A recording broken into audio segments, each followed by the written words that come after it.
ఒక విచిత్రమైన పరిస్థితి ఏంటంటే, కాపు సంఘాలన్నీ రోడ్డెక్కినటువంటి కేసేంటో ఈనాడు రాయట్లేదు, జ్యోతి రాయట్లేదు. ఏమన్నా మరి అక్కడ సిటీ ఎడిషన్స్‌లో రాస్తున్నారేమో తెలీదు. సాక్షి రివర్స్‌లో రాస్తుంటే, సాక్షి కులాల మధ్య చిచ్చు పెడుతోందంటూ తెలుగుదేశం, జనసేన వాళ్ళు హైలైట్ చేస్తున్నారు. ఏంటి ఈ కేసంటే, లక్ష్మీనాయుడు హత్య కేసు.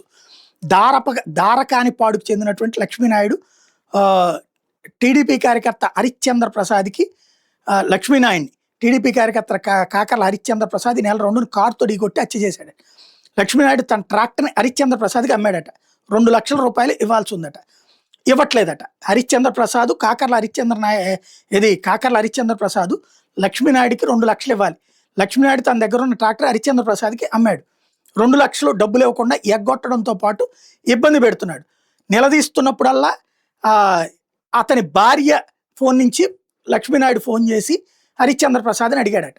అప్పటి నుంచి ఈ హరిశ్చంద్ర ప్రసాద్ ఈ లక్ష్మీనాయుడు భార్యకు కూడా టెక్స్ట్ మెసేజ్లతో అవమానించే విధంగా మెసేజ్లు పెడుతున్నాడట. లైంగిక వేధింపులకు పాల్పడుతున్నాడట. అది బయటికి చెప్పుకోలేని పరిస్థితుల్లో మదనపడిన ఆవిడ మొన్న భర్తకి చెప్పేటప్పటికి భర్త వెళ్ళి నిలదీసి అందరెదురుగుండా ప్రశ్నించాడట. అక్కడి నుంచి ఇష్యూ పెద్ద నేను ఇట్లాగే చేస్తా, నీకు చేతనేం చేసుకోపో అంటూ దుర్భాషలాడాట. దీంతో లక్ష్మీనాయుడు కుటుంబం కలగజేసుకుని అప్పెప్పుడు చెల్లిస్తామని నిలదీసిందట. దీంతో ఎవరో ట్రక్కుని షూరిటీగా ఉంటాడు అని చెప్పి కథ దాన్ని మార్చే ప్రయత్నం చేశారు. ట్రాక్టర్ని లాక్కున్నారు. అంటే ఓ పక్కన ట్రాక్టర్ వెనక్కి తీసుకెళ్ళిపోయారు. తీసుకెళ్ళిపోయిన ట్రాక్టర్ని నా దగ్గర నుంచి లాక్కెళ్ళిపోయారంటూ అతని మీదనే కేసు పెట్టి ఏడిపించాడట ఈ లక్ష్మీనాయుడిని, ఈ హరిశ్చంద్ర ప్రసాద్. చివరికి వాళ్ళ కుటుంబం అంతా మా కుటుంబ పరువు తీస్తామని కక్ష పెట్టుకుని ఆ కుటుంబం అంతా కారులో కూర్చుని ఇతను 2 వీలర్ మీద వెళ్తుండగా గుద్ది చంపబోయారు అన్నటువంటిది.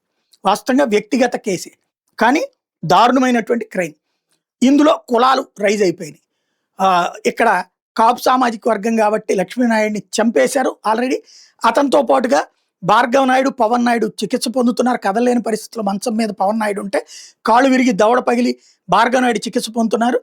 ఇలాంటి సిచ్యుయేషన్ రావడానికి కారణమైనటువంటి హరిశ్చంద్ర ప్రసాద్ దర్జాగా ఉన్నాడు. వాళ్ళ కుటుంబం వాళ్ళని ఎవరినో తండ్రి కొడుకులను అరెస్ట్ చేశారు, కానీ వాళ్ళ భార్య, వాళ్ళ తల్లి వీళ్ళు అక్కడ కారులో ఉండి మరి గుద్దే తొక్కే అని బాగా రెచ్చగొట్టారు. వెనక్కి ముందుకి కారు తిప్పించి మరి తొక్కిచ్చి చంపారు అన్నటువంటి వీళ్ళు చేసేటటువంటి ఆరోపణ.